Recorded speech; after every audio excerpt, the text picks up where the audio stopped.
Hello friends, कैसे हो सब लोग। आई होप सब लोग अच्छे होंगे, बेहतर होंगे और स्वस्थ होंगे। स्वागत है आपका affairs cloud learn to lead में। मैं हूं आशु और आज हम डिस्कस करेंगे बहुत ही इंपॉर्टेंट करंट अफेयर 3 सितंबर 2021 के। तो आप दो बेस्ट इमेजेस यहाँ पे देख रहे हो, लेकिन बहुत ही इंपॉर्टेंट करंट अफेयर डिस्कस करने वाले हैं, तो वीडियो को बिल्कुल लास्ट तक देखना है। लेकिन आप हमारी एप्लीकेशन को डाउनलोड कर सकते हो। एप्लीकेशन का डाउनलोडिंग जो लिंक है वो डिस्क्रिप्शन बॉक्स में दिया हुआ है। और एप्लीकेशन का नाम क्या है दोस्तों? Careers cloud.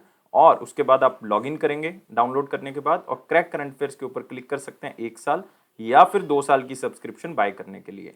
दोनों का प्राइस बहुत ही कम है। एक बार आप मेरे कहने से चेक जरूर करें, आप खुद कहेंगे और खुद सरप्राइज हो जाएंगे कि इतने कम प्राइस पे हम आपको ये प्रोवाइड कर रहे हैं। लेकिन खास बात क्या है कि 90 से 95% तक वो करंट अफेयर आपका कवर हो जाएगा जो कि आपके एग्जाम में आपको मिलेगा। चाहे आप कोई भी एग्जाम दे रहे हो, इवन स्टेट पीएससी लेवल तक का अगर एग्जाम दे रहे हो, वो भी करंट अफेयर कवर हो जाएगा। यही खासियत है अफेयर्स क्लाउड की। लेकिन ये करंट अफेयर किस तरह से कवर करेंगे? डेली करंट अफेयर आपको मिलेगा, 3 तरह के सेक्शंस मिलेंगे। डिटेल करंट अफेयर होगा, क्वेश्चन एंड आंसर फॉर्मेट होगा, क्विज होगा, जो कि आप डेली हमारी एप्लीकेशन के ऊपर अटेम्प्ट कर सकते हो। वीकली करंट अफेयर होगा, वीकली में भी 3 तरह के सेक्शंस होंगे। डिटेल करंट अफेयर होगा, question and answer format, quiz, जो कि आप हर हफ्ते हमारी एप्लीकेशन के ऊपर अटेम्प्ट कर सकते हो और चेक कर सकते हो कि यार कितना करंट अफेयर मुझे याद रहता है। मंथली करंट अफेयर में आपको 4 तरह की पीडीएफ्स मिलेंगी। डिटेल करंट अफेयर की, क्वेश्चन एंड आंसर फॉर्मेट की, बेस्ट 100 करंट अफेयर्स और पॉकेट पीडीएफ। 2 लाइन में 3 लाइन में आप करंट अफेयर को कवर कर सकते हो, रिवाइज कर सकते हो अपने एग्जाम से पहले। और आपकी परफॉर्मेंस को और बेहतर करने के लिए हम आपको दे रहे हैं 20 अलग अलग तरह की पीडीएफ। मतलब एक पीडीएफ जिस भी टॉपिक से रिलेटेड होगी, उसकी जितनी भी न्यूज होंगी वो आपको एक ही पीडीएफ में मिल जाएगी। तो जिस भी पर्टिकुलर कुछ टॉपिक को आप रिवाइज करना चाहते हो वो यहाँ से कर सकते हैं। अगर आप बैंकिंग के स्टूडेंट हैं, आपको 3 तरह की अलग अलग चीजें मिलेंगी। Detail current affair, question and answer, वो भी बैंकिंग एंड इकोनॉमी का सिर्फ, और एक क्विज भी दे सकते हो, ताकि उससे आपको पता लग जाए कि कितना करंट अफेयर मुझे याद रहता है। और वो भी बैंकिंग एंड इकोनॉमी का होगा, वो मंथली बेसिस पे आप हमारी एप्लीकेशन के ऊपर अटेम्प्ट करोगे। और जितना भी करंट अफेयर 2021 का जा चुका है, मतलब पास 2021 जितना भी है, वो सारा एक पीडीएफ से करने के लिए एग्जाम पीडीएफ का यूज करें। आपको डिटेल में बजट और इकोनॉमिक सर्वे मिलेगा। इसमें खासियत क्या है कि डिटेल के साथ साथ क्वेश्चन एंड आंसर भी बताए जाएंगे, जो कि एग्जामिनर बजट और इकोनॉमिक सर्वे से बना सकता है। और दोस्तों, आप स्टेट करंट अफेयर को भी करोगे यहाँ से, ताकि आप अपने स्टेट का एग्जाम जो है वो अच्छे से क्रैक कर सको। और हम हर स्टेट और यूनियन टेरिटरी को कवर कर रहे हैं। ये खासियत है अफेयर्स क्लाउड की, ये सारी चीजें आपको एक ही सब्सक्रिप्शन के अंदर प्रोवाइड कर रहा है। कोई अलग अलग प्राइस आपने नहीं देना। और करियर्स क्लाउड एप्लीकेशन को डाउनलोड करने के बाद लॉगिन करें, क्रैक करंट अफेयर्स के ऊपर क्लिक करके आप इसकी सब्सक्रिप्शन ले सकते हो। प्राइस और दाम जो है वो बहुत ही कम है। एक बार चेक जरूर करें, मेरे कहने से जाएं और चेक करें। लेना ना लेना आपकी चॉइस है, लेकिन चेक जरूर कर सकते हैं आप लोग। और जो नए स्टूडेंट है, मैं उनको एडवाइस करूंगा कि वो 2 साल की सब्सक्रिप्शन बाय करें, क्योंकि 1 साल और 2 साल की जो सब्सक्रिप्शन है उसमें जो प्राइस है वो बहुत ही कम डिफरेंस के साथ है। और 10% एक्स्ट्रा डिस्काउंट तो आपको मिल ही रहा है अगर आप इस कोड का यूज करोगे, ASH10 का। और अगर आपकी कोई क्वेरी है, इस ईमेल आईडी और इस नंबर पे हमें कांटेक्ट भी कर सकते हैं। तो स्टार्ट करते हैं आज का करंट अफेयर 3 सितंबर 2021 का। लेकिन उससे पहले मैं सारे बच्चों से रिक्वेस्ट करूंगा कि यार जितने भी बच्चे वीडियो देखते हैं वो लाइक जरूर कर दिया करें यार, वीडियो को शेयर जरूर कर दें, सब्सक्राइब जरूर कर दें। क्योंकि मैं हमेशा कहता हूँ कि ये चीज़ें आपके लिए कोई मूल्य नहीं रखती, लेकिन मेरे लिए ये बहुमूल्य है, क्योंकि आप लोग इससे मोटिवेशन प्रोवाइड करते हो। और टेलीग्राम चैनल को आप ज्वाइन कर लोगे, मैं उम्मीद करता हूँ। तो स्टार्ट करते हैं। एक ही क्वेश्चन आज मोस्ट इंपॉर्टेंट क्वेश्चन में, who became the first and only Indian honorary member of the international astronomical union. तो यहाँ पे दोस्तों एक ऑर्गेनाइजेशन आ गई है, कौन सी? International astronomical union.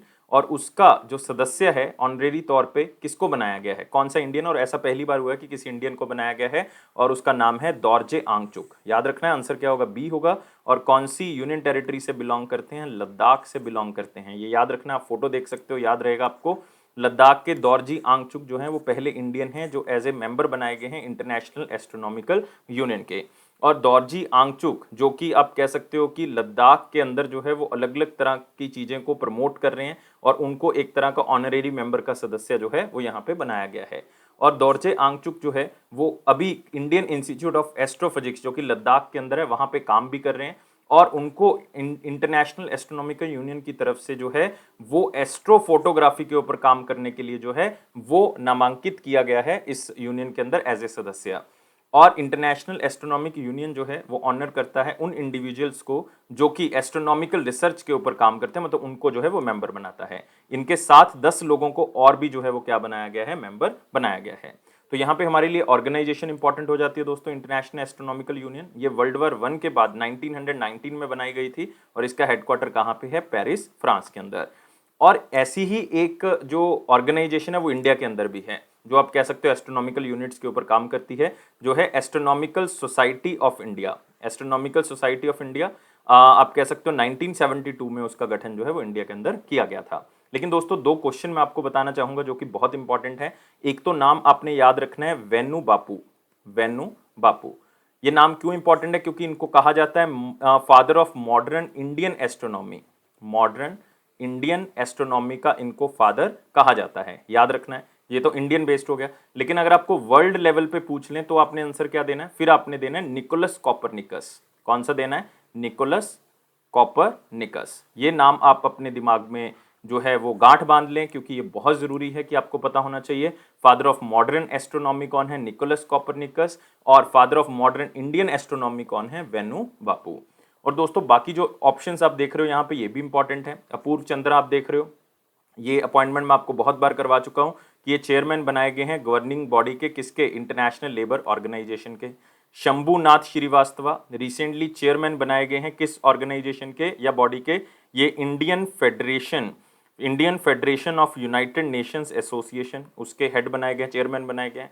Sudhanshu Mittal, ये दोस्तों प्रेसिडेंट बनाए गए हैं खो खो फेडरेशन के। याद रखोगे, खो खो फेडरेशन के प्रेसिडेंट सुधांशु मित्तल। सारी की सारी अपॉइंटमेंट्स जो हैं वो बहुत ही ज्यादा इंपॉर्टेंट है। अगला आते हैं मोस्ट इंपॉर्टेंट क्वेश्चन, तो हम खत्म कर चुके हैं। वेरी इंपॉर्टेंट क्वेश्चन को आगे बढ़ाएंगे, लेकिन फिर से कह रहा हूं सारे बच्चों को जो भी वीडियो को देख रहे हैं लाइक शेयर और चैनल को सब्सक्राइब जरूर कर दें। टेलीग्राम चैनल को भी ज्वाइन कर लें डिस्क्रिप्शन बॉक्स लिंक से। और पहला क्वेश्चन क्या कहता है? What is the name of joint military exercise? एक नाम बताना है ज्वाइंट मिलिट्री एक्सरसाइज जो दो कंट्रीज के बीच में हुई है, इंडिया और कजाकिस्तान। तो फिर से इंपॉर्टेंट हो गया, कीवर्ड आपके लिए यही है और आसान है ढूंढना। आंसर क्या होगा? ए होगा, क्योंकि KAZ का मतलब है कजाकिस्तान और IND का मतलब है इंडिया।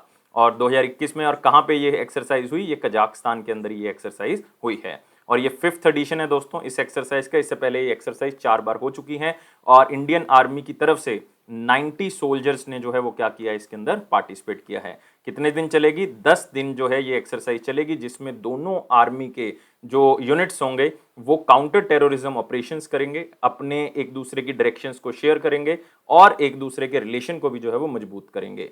और एक एक्सरसाइज और है जो इंडिया और कजाकिस्तान के बीच में होती है, वो कौन सी होती है? प्रबल दोस्तक। याद रखना है, प्रबल दोस्तक। ये भी एक्सरसाइज जो है वो मिलिट्री एक्सरसाइज है इंडिया और कजाकिस्तान के बीच में। बहुत इंपॉर्टेंट है, दोनों याद रखोगे। कज इंड 2021 जो है वो इसको कहा जाता है। आप देख सकते हो यहाँ पे कजाकिस्तान की आर्मी यहाँ पे देख सकते हो आप, इंडिया की आर्मी जो है वो देख सकते हो, और दोनों के बीच में ज्वाइंट मिलिट्री एक्सरसाइज हुई है। लेकिन दोस्तों जो बाकी आप यहाँ पे नाम देख रहे हो ये भी बहुत इंपॉर्टेंट है। देख सकते हो आप जायद तलवर, हमने रिसेंटली इसको कवर किया था। और जायद तलवर जो एक्सरसाइज है ये हुई थी इंडिया और यूनाइटेड अरब एमिरेट्स के बीच में। और ये एक्सरसाइज जो है वो UAE के अंदर ही हुई थी, मतलब आबू धाबी में ये एक्सरसाइज हुई थी। TTX 2021 ये टेबल टॉप एक्सरसाइज है, ये इंडिया, श्रीलंका और मालदीव्स के बीच में हुई थी और ये मुंबई वाली साइड पे जो है मुंबई कोस्टल एरिया में हुई थी। दस्तलिक 2 इंडिया और उज्बेकिस्तान के बीच में ये एक्सरसाइज हुई थी और ये उत्तराखंड में एक्सरसाइज हुई थी रानी खेत वाली साइड पे। तो ये भी आपने जो है वो थोड़ा सा मतलब याद रखना है कि कहाँ पे ये एक्सरसाइज हुई थी, आपको एग्जामिनर पूछ सकता है कि कहाँ पे हुई थी। तो ये सारी चीजें याद रखनी है। और कजाकिस्तान के बारे में बात कर रहे हैं तो उसके बारे में भी यार 2-3 चीजें याद कर लो। कैपिटल जो है वो कौन सी है? नूर सुल्तान। कजाकिस्तान की कैपिटल नूर सुल्तान है। करेंसी जो है वो कौन सी है? टेंगे। कौन सी है? टेंग कह सकते हो, टेंज कह सकते हो, टेंगे कह सकते हो, जो भी आप इसको बोलना चाहे। और एक आप रिवर देखोगे यहाँ पे आपको मिलेगी यूराल रिवर। याद रखना है, यूराल रिवर दोस्तों कजाकिस्तान और रशिया के बीच में से जो है वो फ्लो करती है। और एक आप कह सकते हो बाउंड्री भी है एशिया और यूरोप के बीच में, एशिया और यूरोप के बीच में। इसलिए रशिया जो है उसका कुछ पार्ट जो है वो कहाँ पे आएगा, आप कह सकते हो यूरोप के अंदर आएगा और कुछ कहाँ पे आएगा, एशिया के अंदर आएगा। अगला क्वेश्चन करते हैं, कौन सी कंट्री ने एक MOU साइन किया है, एक मेमोरेंडम ऑफ अंडरस्टैंडिंग साइन किया है, किसके साथ? नेशनल इंस्टीट्यूट ऑफ ओशनोग्राफी के साथ, ताकि वो मेरीन साइंस के अंदर रिसर्च कर सकें। तो नाम से पता लग रहा है यार मेरीन रिसर्च है, पानी के अंदर जो चीजें हो रही हैं उसके ऊपर रिसर्च करना है। काफी रिसर्च करेंगे तो इसका मतलब जो मेरीन लाइफ है वो हम इंप्रूव कर सकते हैं। जो मेरीन बायोग्राफी के ऊपर जो है वो लोग डिपेंड करते हैं उसके हम जीवन सुधार सकते हैं। तो सबसे पहले इसमें इंपॉर्टेंट हो जाता है ये नेशनल इंस्टीट्यूट ऑफ ओशनोग्राफी। ये दोस्तों CSIR का इंस्टीट्यूशन है। CSIR मतलब council of scientific and industrial research. और नेशनल इंस्टीट्यूट ऑफ ओशनोग्राफी कहाँ पे है? गोवा के अंदर है। कहाँ पे है? गोवा में। 1966 में बनाया गया था। गोवा में एक बहुत ही फेमस बीच है डोना पॉल, कौन सी है, डोनापॉल, वो उसके पास है ये नेशनल इंस्टीट्यूट ऑफ ओशनोग्राफी, मतलब वहीं पे बना हुआ है। और ये एग्रीमेंट किसने किया, रशिया ने दोस्तों साइन किया। आंसर क्या होगा, डी होगा यहाँ पे। तो आप देख सकते हो रशिया का एक आप कह सकते हो कि इंस्टीट्यूशन है जिसका नाम है A V A V Zhirmunsky national scientific centre, याद रखोगे, A V Zhirmunsky national scientific centre of marine biology. इन्होंने ये टाई अप किया है किसके साथ, नेशनल इंस्टीट्यूट ऑफ ओशनोग्राफी के साथ। किस किस चीज़ के ऊपर ये काम करेंगे, ये करेंगे ब्लू इकोनॉमी के ऊपर, ताकि वाटर इकोनॉमी इंप्रूव की जा सके, मेरीन इकोलॉजी किस तरह से प्रिजर्व कर सकते हैं चीज़ों को ताकि जो मेरीन लाइफ है वो खराब ना हो सके, और इंडियन ओशन रीजन के ऊपर किस तरह से काम कर सकते हैं, पोलर रीजन में किस तरह से कर सकते हैं, पैसिफिक में किस तरह से कर सकते हैं, उसके ऊपर रिसर्च की जाएगी। इसका मतलब है दोनों कंट्रीज में एक म्यूचुअल कॉपरेशन जो है वो बनेगा और कैपेसिटी बिल्डिंग का काम किया जाएगा, रिसर्च में एडवांसमेंट आएगी। बाय डिफॉल्ट रशिया में जो है वो रिसर्च टेक्नोलॉजीज हमसे बेहतर हैं, तो हम उनका यूज जो है वो बहुत अच्छे से कर सकते हैं। और मैं बता चुका हूँ नेशनल इंस्टीट्यूट ऑफ ओशनोग्राफी कहाँ पे है, गोवा के अंदर है, ये सबसे इंपॉर्टेंट है इसमें। अगला क्वेश्चन आते हैं, कौन सी स्टेट और यूनियन टेरिटरी ने एक प्रोग्राम लॉन्च किया साथ जो कि वुमेन सेल्फ हेल्प ग्रुप्स के लिए स्टार्ट किया गया है। दोस्तों बहुत ही अच्छा इनिशिएटिव जो है वो ये लिया गया है। ये मैं आपको एक हिंट देता हूँ, वहाँ के लेफ्टिनेंट गवर्नर जो हैं वो मनोज सिन्हा हैं। कौन है, मनोज सिन्हा। तो मेरे ख्याल से बच्चों ने आंसर बता दिया है, जम्मू एंड कश्मीर जो है वो क्या होगा, आंसर होगा। ये वुमेन के लिए है, क्या होगा इसके अंदर, इसके अंदर जो है जो वुमेन ग्रुप्स होंगे जो भी वो प्रोडक्ट्स बनाएंगे उसको मार्केट लिंकेज मिलेगी। मतलब जो भी प्रोडक्ट वो बनाएंगे, पहले 5,000 औरतों को जो है वो चुना जाएगा, 5,000 में से जो है वो 500 औरतों को चुना जाएगा, उसमें से 100 औरतों को चुना जाएगा। तो लास्ट में जो 100 चुनी जाएंगी उनको मेंटरशिप प्रोवाइड की जाएगी, उनको गाइडेंस प्रोवाइड की जाएगी, इवन फाइनेंशियल असिस्टेंस भी प्रोवाइड की जाएगी अगर उनके पास कोई ऐसा आइडिया या कोई ऐसा काम कर रहे हैं जिसके थ्रू वो अपने जीवन स्तर को ऊंचा उठा सकते हैं, अपनी इनकम को बढ़ा सकते हैं, तो उनके प्रोडक्ट्स जो है वो मार्केट में बेचे जाएंगे। तो सरकार उनकी हेल्प कर रही है कौन से प्लेटफॉर्म के थ्रू, साथ प्लेटफॉर्म के थ्रू, क्योंकि आपको पता है कि यार वुमेन सेल्फ हेल्प ग्रुप्स आजकल बहुत काम कर रहे हैं। और 5,000 वुमेन में से 500 वुमेन जो है वो चुनी जाएंगी, उनको ट्रेनिंग दी जाएगी, फिर उनमें से 100 वुमेन को चुना जाएगा जिनको आगे गाइडेंस मिलेगी, उनको मेंटरशिप मिलेगी ताकि वो किस तरह से अपने प्रोडक्ट्स को बना सकते हैं, किस तरह से मार्केट से उनको जोड़ा जा सकता है ताकि वो अपने प्रोडक्ट्स को आसानी से बेच सकें और उनकी इनकम में भी सुधार हो सकता है। और 11,000 सेल्फ हेल्प ग्रुप्स और बनाने की कोशिश है, क्योंकि ऑलरेडी जम्मू कश्मीर में 48,000 सेल्फ हेल्प ग्रुप्स हैं, 48,000 सेल्फ हेल्प ग्रुप्स हैं, जिसमें 4 लाख औरतें ऑलरेडी काम कर रही हैं। तो ये बहुत बड़ी बात है। इसका मतलब ये फाइनेंशियली इंडिपेंडेंट होती जा रही हैं, जिसके कारण जो है वो सोसाइटी में सुधार होगा, इनका स्तर जो है वो ऊंचा होगा और जेंडर इक्वालिटी के ऊपर भी हम काम कर सकते हैं। और लाइफ स्तर जब ऊपर हो जाएगा, मतलब जीवन स्तर जब ऊपर उठ जाएगा, तो अपने आप ही जो है इक्वालिटी आनी स्टार्ट हो जाएगी। तो ये लक्ष्य जो है वो किसका रखा गया है, जम्मू एंड कश्मीर का रखा गया है। लेफ्टिनेंट गवर्नर मैं पहले ही बता चुका हूँ, मनोज कुमार सिन्हा जी हैं। लेकिन यहाँ पे दोस्तों आपको नेशनल पार्क्स मिलेंगे, कौन कौन से, किश्तवाड़ आपको मिल जाएगा, यहाँ पे किश्तवाड़ आपको मिल जाएगा, यहाँ पे डाचीगम, डाचीगम मिल जाएगा, बहुत ही इंपॉर्टेंट है। नेक्स्ट आपको यहाँ पे मिल जाएगा सलीम अली, यहीं पे है सलीम अली नेशनल पार्क। और एक आपको मिलेगा वाइल्ड लाइफ सेंचुरी, बहुत ही famous Gulmarg wildlife sanctuary, बहुत ही फेमस हिल स्टेशन है गुलमार्ग। अगला क्वेश्चन आते हैं, एक बुक लिखी गई है the murderer, the monarch, the फकीर, किसने लिखी है ये बुक, मतलब एक कातिल भी है वो, और एक आप कह सकते हो राजा की तरह भी रहता है, और एक फकीर भी है, एक सन्यासी भी है। तो मतलब ये बुक जो है वो किसके द्वारा लिखी गई, 3 पर्सनैलिटीज के बारे में बता रही है एक ही बंदे की। और ये बुक दोस्तों एक बंदे ने लिखी है, ये लिखी है दो ने, अप्पू एथोस सुरेश ने, और एक लिखी है प्रियंका कोटम राजू ने। तो दोनों नाम आपने याद रखने चाहिए, यहाँ पे अप्पू याद कर लें, यहाँ पे प्रियंका याद कर लें, तो आंसर क्या होगा, बोथ ए एंड सी होगा, डी होगा आंसर। किसके बारे में लिखी गई है, ये लिखी गई है दोस्तों गांधी जी को मारने वाले पर्सन, मतलब नथुराम गॉडसे जी के बारे में लिखी गई है। मतलब गांधी जी को जिसने मारा नथुराम गॉडसे ने, उसके बारे में ये बुक लिखी गई है। और बताया गया है कि नई इन्वेस्टिगेशन के अकॉर्डिंग किस तरह से क्या उस टाइम पे हालात रहे होंगे, क्यों मारा गया, ये सारी चीजें जो है वो इस बुक के अंदर बताई गई हैं। A new investigation of Mahatma Gandhi assassination. तो दोनों नाम याद रखने हैं, और बताया गया है कि वो चीज़ें जो अभी तक दिखाई नहीं गई इंटेलिजेंस रिपोर्ट्स के अंदर हैं, लेकिन लोगों को नहीं पता, पुलिस रिकॉर्ड्स उनके द्वारा दोबारा से सर्कमस्टांसिस को रिक्रिएट करके किस तरह से मारा गया, वो सारी चीज़ें इसमें बताई हुई हैं, एक लाइट जो है वो इसके ऊपर डाली गई है।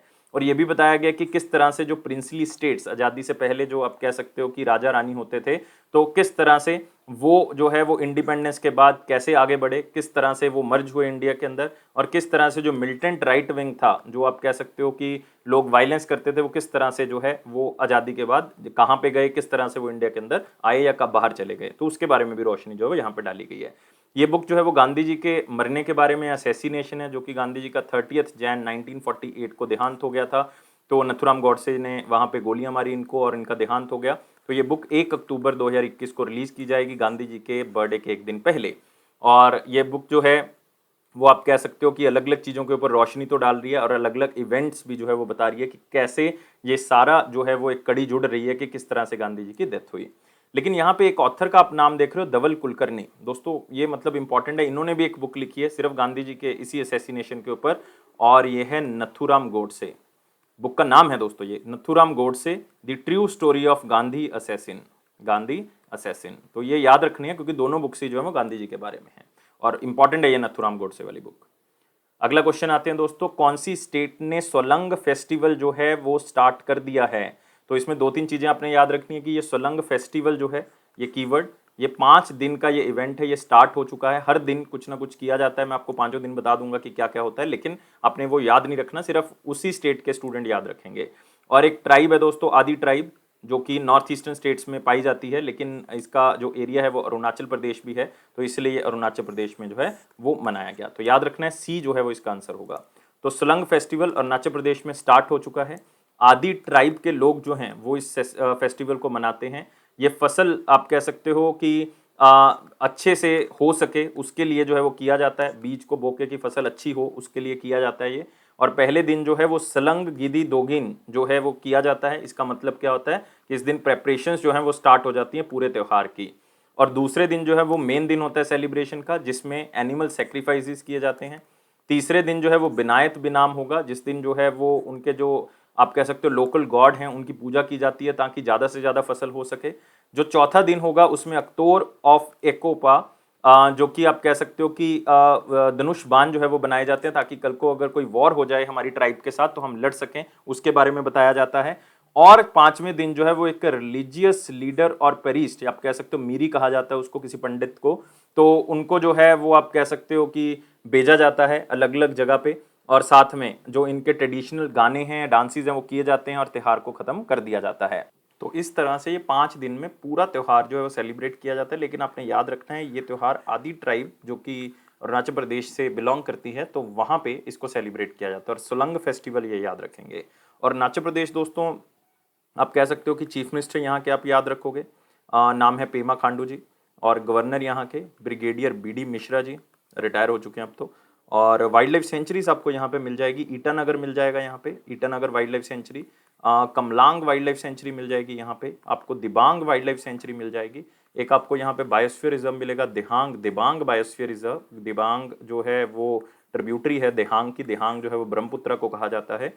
और यहीं पे आपको मिलेगा पैके टाइगर रिजर्व मिल जाएगा, मॉलिंग नेशनल पार्क आपको मिल जाएगा अरुणाचल प्रदेश में, और एक नाम दाफा नेशनल पार्क भी आपको यहाँ पे मिल जाएगा। तो देखो कितने हो चुके हैं, Pakke tiger reserve, Mouling national park, Namdapha, Dehang Dibang tiger reserve और बायोस्फीयर रिजर्व है ये, Itanagar wildlife sanctuary, Kamlang जो है वो वाइल्ड लाइफ सेंचुरी है, आपको दिबांग वाइल्ड लाइफ सेंचुरी मिल जाएगी। तो ये सारा कुछ अरुणाचल प्रदेश में है। अगले क्वेश्चन के ऊपर आते हैं। WHO world health organization hub for the pandemic and epidemic intelligence inaugurate किया गया है कौन सी कंट्री के अंदर? तो WHO की मदद से जो है वो एक ऐसा हब बनाया गया है जो कि पेंडेमिक या एपिडेमिक इंटेलिजेंस मतलब उसके बारे में बताएगा कि किस तरह से हम उसको प्रोटेक्ट कर सकते हैं, क्योंकि कोविड-19 जो है वो एक ऐसा फेज था जिसके बारे में कोई भी देश जो है वो प्रिपेयर नहीं था कि ऐसी भी कोई चीज़ जो है वो आ सकती है जिसके बारे में हम सोल्यूशन ही निकाल पाएंगे 1-2 साल तक। तो मतलब ये बहुत बड़ी बात थी। तो अब ऐसी चीज़ें आगे फ्यूचर में ना हो तो उसके लिए ये पेंडेमिक और एपिडेमिक इंटेलिजेंस जो हब बनाया गया है ये बनाया गया जर्मनी के अंदर, और एग्जैक्ट जगह कौन सी है? बर्लिन। तो याद रखना है बर्लिन के अंदर जर्मनी में बनाया गया है, और आपने याद रखना है ये WHO की तरफ से बनाया गया। और इनिशियली इसमें सपोर्ट कौन कर रहा है? $100 मिलियन जो है वो जर्मनी डाल रहा है, क्योंकि इसका उद्घाटन दोस्तों 2 लोगों ने किया है। जर्मनी ने किया है क्योंकि बर्लिन में बना है, और जर्मनी की चांसलर जो है वो एंजेला मार्कल हैं, उन्होंने इसका उद्घाटन किया, और साथ में टेड्रोस तो होंगे ही होंगे क्योंकि वर्ल्ड हेल्थ ऑर्गेनाइजेशन के जो डायरेक्टर जनरल हैं वो वही हैं। और इसी के बीच में वर्ल्ड हेल्थ ऑर्गेनाइजेशन और रॉबर्ट कॉच इंस्टीट्यूट जो कि जर्मनी का है उसके बीच में टाई अप हुआ है। कि WHO के एक्सपर्ट्स, रॉबर्ट कोच इंस्टीट्यूट के एक्सपर्ट्स और ग्लोबल पार्टनर जो उनके साथ काम करेंगे, इस सब के अंदर इकट्ठे मिलके इस तरह से रिसर्च करेंगे जो कि आने वाले इस पैंडेमिक या एपिडेमिक या हेल्थ थ्रेट्स जो भी होंगे उसको प्रेडिक्ट कर सकता है, रोक सकता है, डिटेक्ट कर सकता है। हम प्रिपेयर हो सकते हैं कि आगे जाके जो है इस तरह की प्रॉब्लम आ सकती है। और इससे क्या होगा कि हम जो भी रिस्क पेंडेमिक या एपिडेमिक से आएगा उसको रोकने में हम कामयाब हो सकते हैं। रियल टाइम बेसिस पे हम डिजीजेस को कंट्रोल कर सकते हैं। तो ये इसका फायदा हो जाएगा। और इसमें नई टेक्नोलॉजी का यूज भी किया जा रहा है। आर्टिफिशियल इंटेलिजेंस टेक्नोलॉजी की मदद से हम हेल्थ सेक्टर को इंप्रूव कर सकें, इसके ऊपर भी काम हो रहा है। और आप कह सकते हो कि पूरे वर्ल्ड लेवल पे जो भी ग्लोबल पब्लिक हेल्थ एक्सपर्ट्स होंगे, पॉलिसी मेकर्स होंगे, वो एकदम डिसीजन ले सकें इसकी मदद से, ये जो है वो इसके ऊपर काम हो रहा है।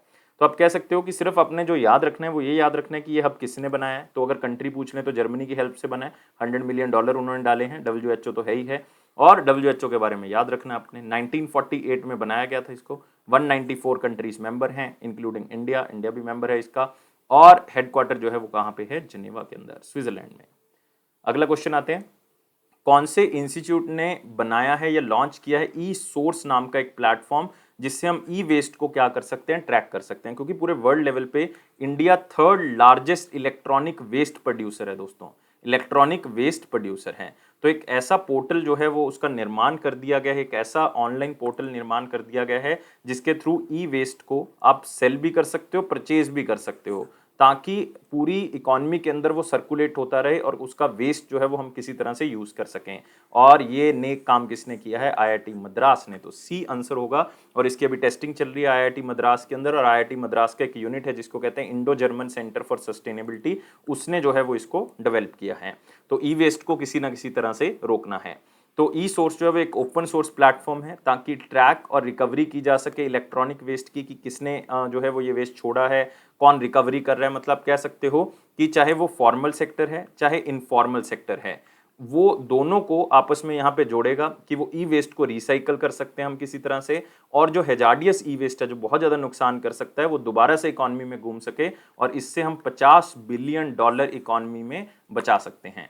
और बहुत ही बड़ी अमाउंट है ये। और आप ये भी कह सकते हो कि एक इस तरह का ओपन सोर्स प्लेटफॉर्म है जिसमें मशीन लर्निंग टेक्निक का यूज किया जाएगा, जहां पे आप कह सकते हो कि नेचुरल लैंग्वेज प्रोसेसिंग सिस्टम होगा जिसमें हम बायर्स और सेलर्स को आपस में कनेक्ट कर सकते हैं और इलेक्ट्रॉनिक वेस्ट को खराब होने से, या आप कह सकते हो उसका इफेक्ट ज्यादा होने से हम रोक सकते हैं। और आपने IIT मद्रास के बारे में रिसेंटली एक न्यूज कर लेनी है दोस्तों, हमने कवर किया था नियो बोल्ट, याद रखना है। नियो बोल्ट नाम का एक व्हील चेयर स्कूटर कह सकते हो, मोटराइज्ड व्हीकल कह सकते हो, छोटा सा इन्होंने बनाया था व्हील चेयर जैसा, उसके नीचे पहिए लगे हुए, उसको आप मतलब चला सकते हो मोटरसाइकिल की तरह। तो वो IIT मद्रास ने निर्माण किया था, बहुत इंपॉर्टेंट। नियो फ्लाई भी जो है वो इन्हीं की मदद से जो है वो किया गया था, लेकिन नियो बोल्ट जो है वो बहुत इंपॉर्टेंट है। और अगला क्वेश्चन आते हैं इसी के साथ, who wrote a book know your rights and claim them. देखो कितनी अच्छी लाइन जो है वो लिखी हुई है कि आपको अपने राइट्स के बारे में पता है तो इसका मतलब आप उसको जो है वो ले सकते हो। मतलब अगर आपको आपके राइट्स पता हैं, अगर नहीं पता तो जानो और उसको क्लेम करो कि ये मेरे राइट्स हैं। कोई भी राइट जो है वो आपका खत्म नहीं होना चाहिए। इवन हमारे भी फंडामेंटल राइट्स हैं, आपको पता है कॉन्स्टिट्यूशन ने आर्टिकल 12 से लेकर 35 के बीच में इंडिया के कॉन्स्टिट्यूशन में फंडामेंटल राइट्स डाले हुए हैं।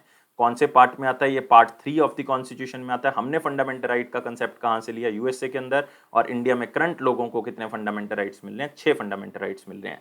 लेकिन ये बुक जो है वो know your rights and claim them किसने लिखी है? एंजेलिना जॉली ने लिखी है, हॉलीवुड की सुपरस्टार आप कह सकते हो, उन्होंने इस बुक को लिखा है। लेकिन 2 लोगों के साथ इस बुक को मिलकर लिखा, आप देख सकते हो कवर पेज बहुत ही अच्छा, know your rights and claim them, a guide for youth, specially Afghanistan के अंदर। आप कह सकते हो यहाँ पे आप कह सकते हो मलाला यूसुफजई की एक लाइन लिखी हुई है, the book is a guide for every young person who believes in a better world for all. अगर आपको राइट्स पता है, आप उसको क्लेम करने के बारे में बात करोगे तो सरकार कोई भी ऐसा एक्शन नहीं ले सकती जिसमें वो अपने फायदे के लिए बारे में बात कर सको लोगों को प्रेस करके, ऐसा नहीं हो सकता। तो इसमें और साथ किसने दिया? अमनेस्टी इंटरनेशनल ऑर्गेनाइजेशन ने साथ दिया है। और एक बहुत ही ह्यूमन एक्टिविस्ट लॉयर हैं, बहुत ही फेमस USA के अंदर, जिनका नाम क्या है? गेराल्डीन वेन ब्यूरेन, चाहे आप जेरल्डीन भी कह सकते हो, किसी भी तरह से बोल सकते हो, लेकिन एक ह्यूमन राइट लॉयर हैं बहुत ही फेमस USA के अंदर, उन्होंने भी उनके साथ मिलकर इस बुक को लिखा है। तो हर बच्चे के बारे में है, आप कह सकते हो कि हर बच्चे के बारे में इसलिए क्योंकि हर बच्चे को ये कहता है कि अपने राइट्स के बारे में जानो। जो यंग पर्सन अपने राइट्स के बारे में उनको पता होना चाहिए। इससे क्या होगा? इक्वालिटी बढ़ेगी, क्योंकि अगर जेंडर राइट्स पता है, racial equality, free expression, healthy environment, free speech and expression, ये सारे राइट्स आपको पता है तो आप जो है वो आगे बढ़ चढ़कर हिस्सा ले सकते हो चीज़ों के अंदर, तो इक्वालिटी जो है वो अपने आप इंप्रूव हो जाएगी। तो दो जो हैं वो साथ में और हैं, एक ऑर्गेनाइजेशन, एक पर्सन और हैं जिन्होंने इस बुक को साथ में लिखा है। लेकिन जो आप ये नाम देख रहे हो ये भी बहुत इंपॉर्टेंट है, लाइक बिमल जलान आप देख रहे हो, बहुत ही फेमस बैंकर रह चुके हैं। द इंडिया स्टोरी इन्होंने लिखी है। कौन सी बुक? The India story.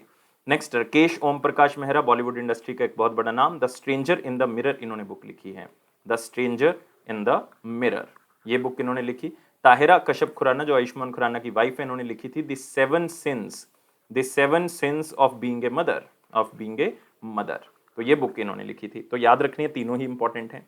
अगले क्वेश्चन के ऊपर आते हैं। प्राइम मिनिस्टर ने एक कमेमोरेटिव कॉइन जो है वो रिलीज किया है 125 रुपीज का, 125th बर्थ एनिवर्सरी के ऊपर, कौन से पर्सन की? तो हम बात करें बहुत ही फेमस सरीला प्रभुपत जी, मतलब आप कह सकते हो बहुत बड़ा नाम है ये। क्यों बहुत बड़ा नाम है? और मेरे ख्याल से बहुत ही कम बच्चे होंगे जिन्होंने इनका नाम नहीं सुना होगा या इनका फोटो नहीं देखा होगा। मैं उम्मीद करता हूँ कि सारे बच्चों ने इनका फोटो देखा हो। देख सकते हो आप यहाँ पे, शायद आपको फोटो देख के याद आ जाए। काफ़ी बच्चों को नाम शायद ना पता हो, लेकिन इनका नाम है स्वामी प्रभुपत जी, और इनको सरीला भक्ति वेदांत स्वामी प्रभुपत जी कहा जाता है। और 125th बर्थ एनिवर्सरी है क्योंकि इनका जन्म जो है वो दोस्तों आप कह सकते हो वेस्ट बंगाल में हुआ था, कलकत्ता के अंदर 1896। उस टाइम पे वेस्ट बंगाल नहीं था, उस टाइम पे ओनली बंगाल था, क्योंकि जो वेस्ट बंगाल की डिवीजन हुई है ईस्ट बंगाल के साथ, वो 1905 में हुई है 16 अक्टूबर को। और ये क्यों बहुत ज़्यादा फेमस थे? क्योंकि एक तो इन्होंने एक ऐसी सोसाइटी बनाई थी जो कि आज पूरे वर्ल्ड लेवल पे एक बहुत बड़ा नाम है, international society for Krishna consciousness in 1996, जिसको हम इस्कॉन टेम्पल्स के नाम से जानते हैं। और आपको पता है कि ये कितना बड़ा आप कह सकते हो लॉर्ड कृष्णा के बारे में बताते हैं, उनके बारे में लोगों को जागरूक करते हैं, और बहुत मतलब अच्छे से काम कर रहे हैं। और बहुत सी संस्थाएं, बहुत से लोग इनके साथ जुड़े हुए हैं। और इन्होंने 70 से ज़्यादा वॉल्यूम्स जो हैं वो कृष्णा ट्रेडिशन के बारे में लिखे हुए हैं, और इन्होंने और भी ज़्यादा चीज़ें जो है वो लिखी हुई हैं। इवन ये जो 70 वॉल्यूम है ये अलग अलग लैंग्वेजेस में ट्रांसलेट हो चुकी हैं। इन्होंने जो है वो आप कह सकते हो भगवत गीता लिखी है, जैसे मतलब उसका नाम ही है Bhagavad Gita as it is. और 30 वॉल्यूम लिखे हैं श्रीमद् भगवतम के बारे में, और भी बहुत सी बुक्स जो हैं वो इन्होंने लिखी हुई हैं, और बहुत ही फेमस पर्सनैलिटी रहे हैं। और आप कह सकते हो कि जो आप मतलब एक कम्युनिटी है जिसका नाम है गौदिया वैष्णव कम्युनिटी, गौदिया वैष्णव कम्युनिटी, तो उनके भी लीडर रह चुके हैं जो कि एक भगवान को बिलीव करने के बारे में संदेश देते हैं। और ये इस्कॉन टेम्पल जो मूवमेंट थी, आप कह सकते हो कि कृष्णा कॉन्शियसनेस के बारे में था, इसको हरे कृष्णा मूवमेंट भी कहा जाता है, हरे कृष्णा मूवमेंट भी कहा जाता है। तो मतलब इनके बारे में 125th एनिवर्सरी थी, तो एक कॉइन जो है वो रिलीज किया गया है। और सरकार ने ये भी कहा है कि अगर आप इन कॉइन्स को खरीदना चाहते हो तो सरकार की जो मिंटिंग प्रेसेस हैं वहाँ पे जाके ऑनलाइन प्लेटफॉर्म पे खरीद सकते हो, या security printing and minting corporation of India limited से भी खरीद सकते हो। तो याद रखना है किसकी बात मैं यहाँ पे कर रहा हूँ। तो आगे आते हैं दोस्तों अगले क्वेश्चन के ऊपर। इंटरनेशनल मॉनेटरी फंड ने कितने स्पेशल ड्राइंग राइट्स इंडिया को दिए हैं अगस्त 2021 में? क्योंकि इंटरनेशनल मॉनेटरी फंड की रिसेंटली घोषणा हुई थी कि 456 बिलियन 456 बिलियन एसडीआर जो हैं, 456 याद रहेगा, इतने एसडीआर जो हैं वो दिए जाएंगे अलग अलग कंट्रीज को, जो भी आईएमएफ की मेंबर कंट्रीज है, अकॉर्डिंग टू देयर कोटा, जितना उनका आईएमएफ के पास पड़ा हो उसके हिसाब से वो देंगे। और इंडिया को ये अगस्त 2021 में 12.57 बिलियन एसडीआर मिले हैं दोस्तों। ये यूएस डॉलर में नहीं बात कर रहा, क्योंकि यूएस डॉलर का जो एक्सचेंज रेट है वो अलग है, एसडीआर एक अलग है। तो यूएस डॉलर के हिसाब से अगर आप देखोगे तो ऑलमोस्ट ये 17.86 आप देख रहे हो, जो दूसरी ऑप्शन ये एसडीआर में नहीं है, ये यूएस में है। तो मतलब उतने पैसे मिले हैं। अगर यूएस लिखा होता तो ये ऑप्शन सही हो जाता।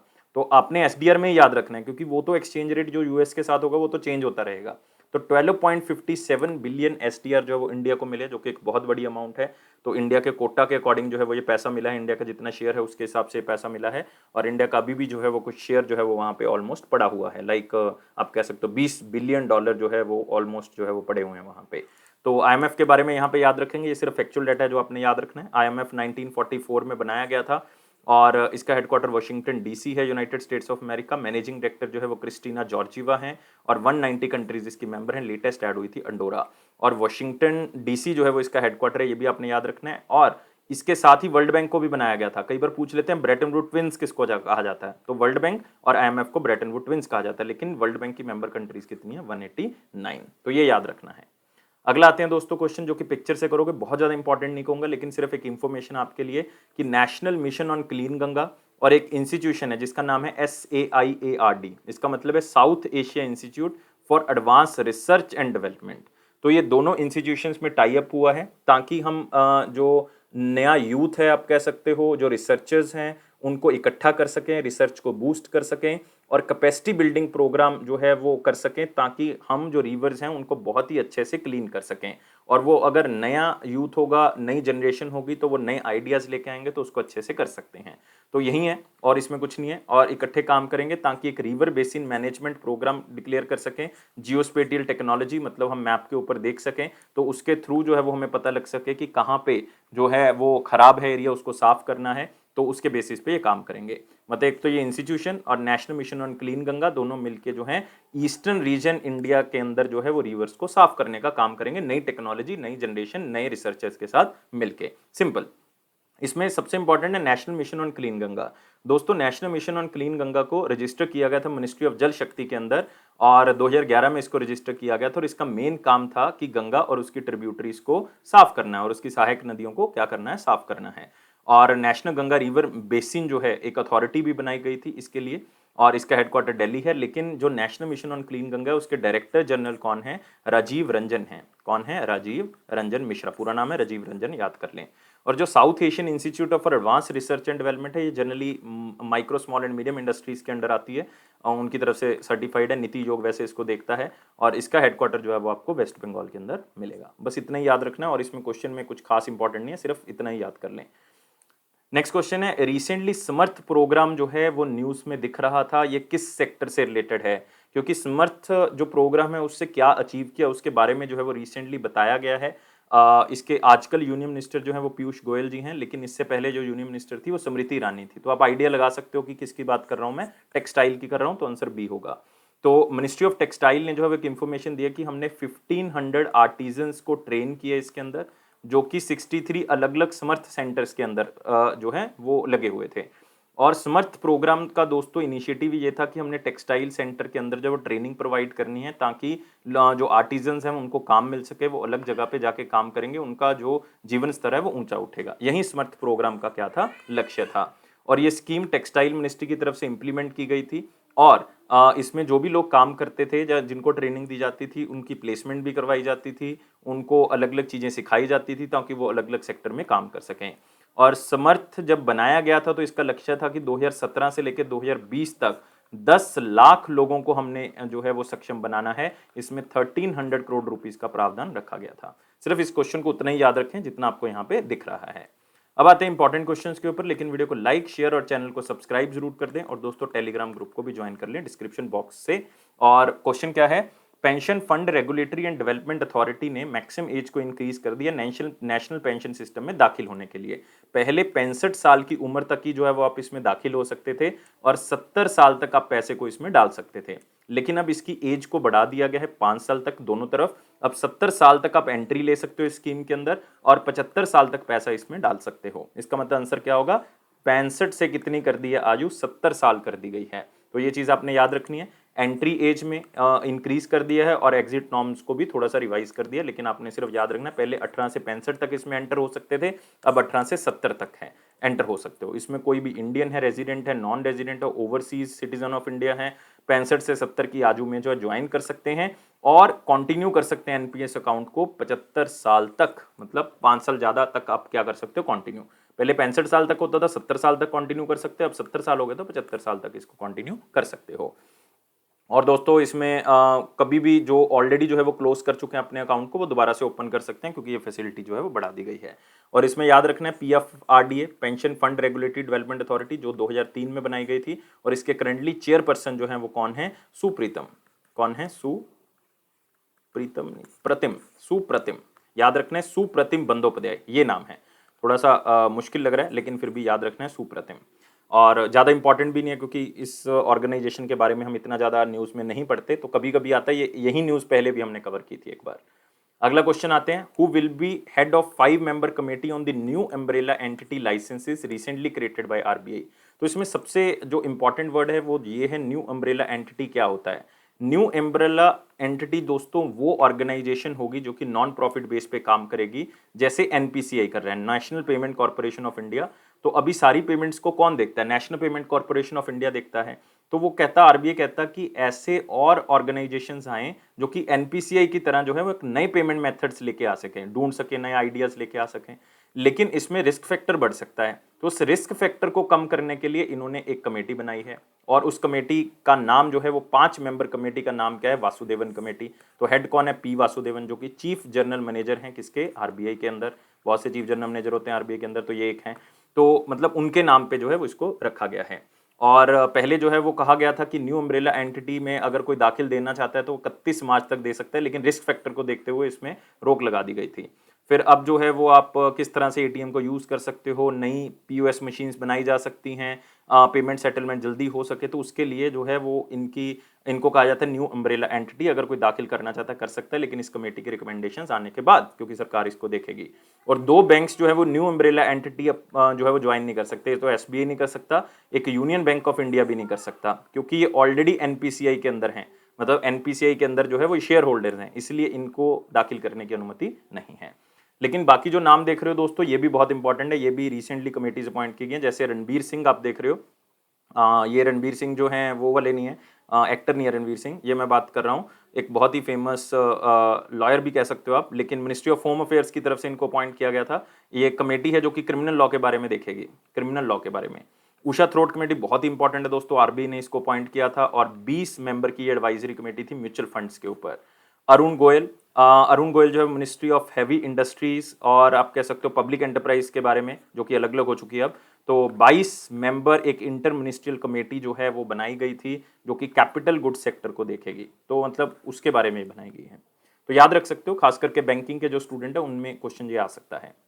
अगला क्वेश्चन है, किसने एचडीबी फाइनेंशियल सर्विसेज के साथ टाई अप किया है ताकि वो डिजिटल लैंडिंग जो है वो इंप्रूव कर सके? बहुत ही सिंपल सा क्वेश्चन है, बहुत ज़्यादा इंपॉर्टेंट नहीं है। जो एचडीबी फाइनेंशियल सर्विसेज है, ये मतलब आप कह सकते हो कि एक तरह से फाइनेंशियल सर्विसेज प्रोवाइड करेगी, लेकिन पैसा कौन प्रोवाइड करेगा? अर्ली सैलरी प्रोवाइड करेगी। तो आंसर क्या होगा? डी होगा। तो डिजिटल तरीके से ये पैसा प्रोवाइड हो सके, तो इसलिए अर्ली सैलरी ने जो एचडीबी फाइनेंशियल सर्विसेज के साथ ये टाई अप किया है ताकि डिजिटल लोन प्रोवाइड हो सके।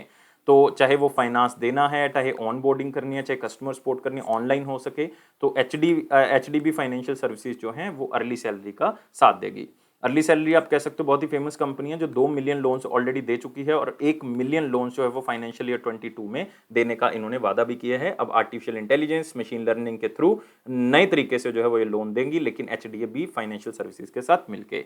और शायद बहुत से बच्चों को नहीं पता होगा कि एचडीबी फाइनेंशियल सर्विसेज जो है वो एचडीएफसी बैंक का ही एक 100% यूनिट है। एचडीएफसी जो कि आप कह सकते हो कि इंडिया का लार्जेस्ट प्राइवेट सेक्टर बैंक है, और 2007 में इसको बनाया गया था, मुंबई महाराष्ट्र इसका हेडक्वार्टर है। बहुत ज़्यादा इंपॉर्टेंट नहीं, सिर्फ न्यूज़ को पढ़ लें एक बार। अब आते हैं वन लाइनर इंपॉर्टेंट पॉइंट्स के ऊपर, जिसमें पहला पॉइंट हमारे पास क्या है? वर्ल्ड मेट्रोलॉजिकल ऑर्गेनाइजेशन की एक रिपोर्ट है कि वेदर, क्लाइमेट और डिजास्टर में जो 5 गुना तेजी आ चुकी है पिछले 50 साल के अंदर। मतलब ये रिपोर्ट है 1970 से लेकर 2019 तक की। तो 50 साल की ये रिपोर्ट है, जिसके अंदर ये बताया गया कि किस तरह से इफेक्ट्स बढ़ रहे हैं।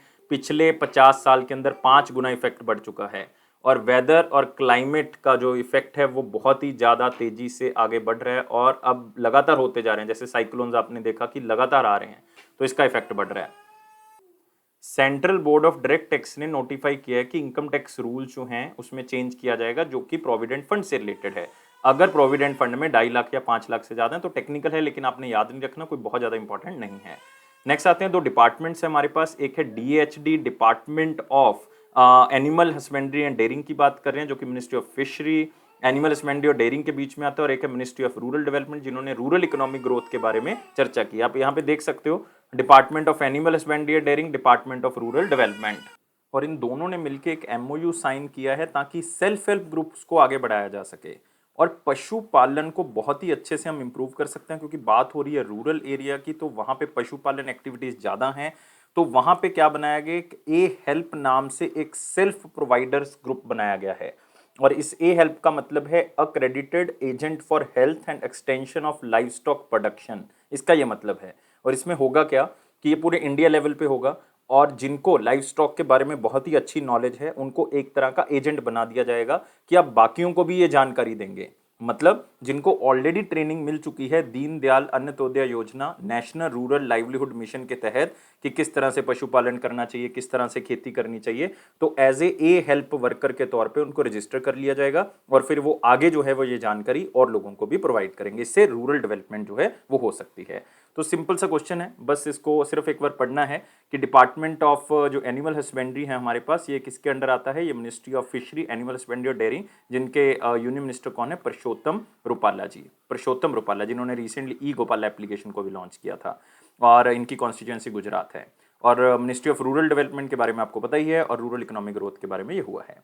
असम कैबिनेट ने राजीव गांधी ओरांग नेशनल पार्क का नाम जो है वो ओरांग नेशनल पार्क कर दिया, मतलब राजीव गांधी नाम हटा दिया गया ताकि ओरांग कम्युनिटी को रिकॉग्नाइजेशन मिल सके। और ओरांग नेशनल पार्क बहुत ही फेमस है क्योंकि इसको मिनी काजीरंगा भी कहा जाता है। टोटल असम के अंदर 7 नेशनल पार्क हैं दोस्तों।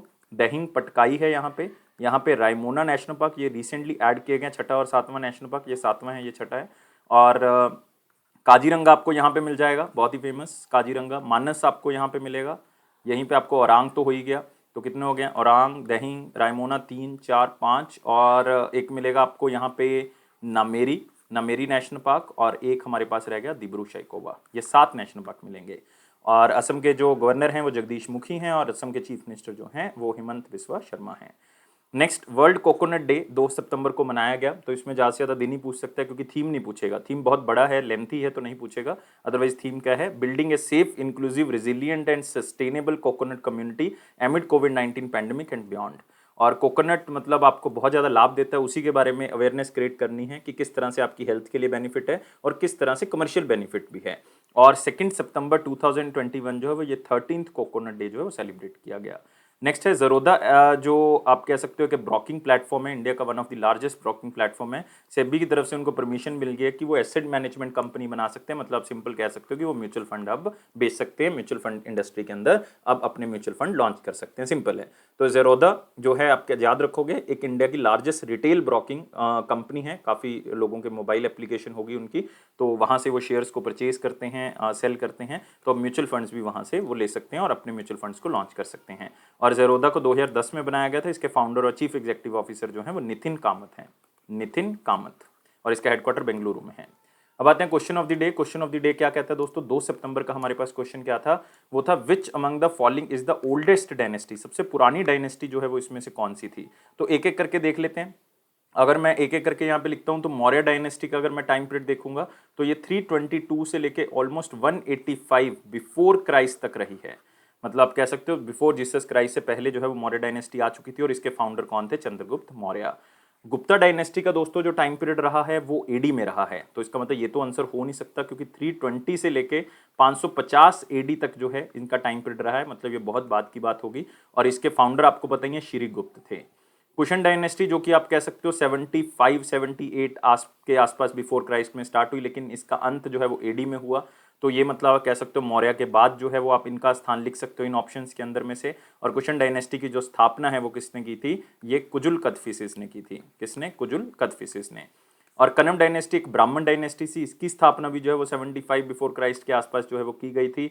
और आप कह सकते हो कि कुशन और कनम जो है वो ऑलमोस्ट सेम है, मतलब बराबर चले हैं, कंटेम्प्रेरी चले हैं। और आप कह सकते हो कि मौर्य के बाद सुंगा आया है, सुंगा के बाद जो है वो हमारे पास कनव डायनेस्टी आई है, क्योंकि सुंगा भी ब्राह्मण डायनेस्टी थी और कनव भी ब्राह्मण है। और कनव के फाउंडर कौन थे, वासुदेव थे। कौन थे, वासुदेव, जो कि आप कह सकते हो कि एक मिनिस्टर थे देवबूटी के अंदर, बहुत ही फेमस रूलर रहे हैं देवबूटी। आप कह सकते हो सुंगा डायनेस्टी के जो लास्ट रूलर रहे हैं वो देवबूटी ही रहे हैं। तो उनको मारने के बाद जो है वासुदेव क्या बने थे, राजा बने थे। तो ये याद रखनी है चीज़ें, और इसका मतलब आंसर हमारे पास क्लियर है कि क्या होगा, मौर्य होगा। सबके फाउंडर भी बता दिए मैंने और याद रहने चाहिए, ये बहुत इंपॉर्टेंट है।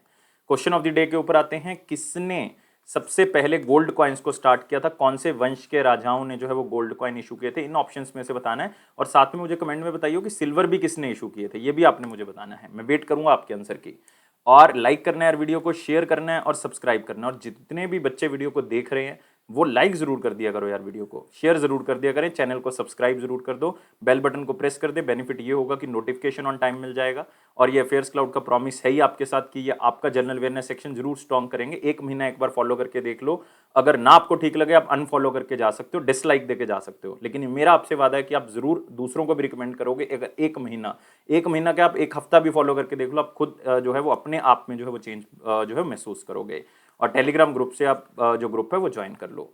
और इसी तरह से खुश रहना, खुश रहोगे। मैं पहले भी बताता हूँ हमेशा कि खुश जब रहते हो तो इसका इफेक्ट सिर्फ आपके ऊपर नहीं होगा, खुश रहोगे तो आपके आसपास के लोग खुश रहेंगे, एक पॉजिटिव एनवायरनमेंट क्रिएट होगा, जिससे क्या होगा कि आपका एग्जाम भी जो है वो जल्दी क्लियर होगा, आप एक्टिव भी रहोगे, एनर्जाइज्ड भी रहोगे, और लाइफ को बहुत ज़्यादा सीरियस होकर जो है वो नहीं जी सकते आप लोग। Thank you guys, take care, bye bye.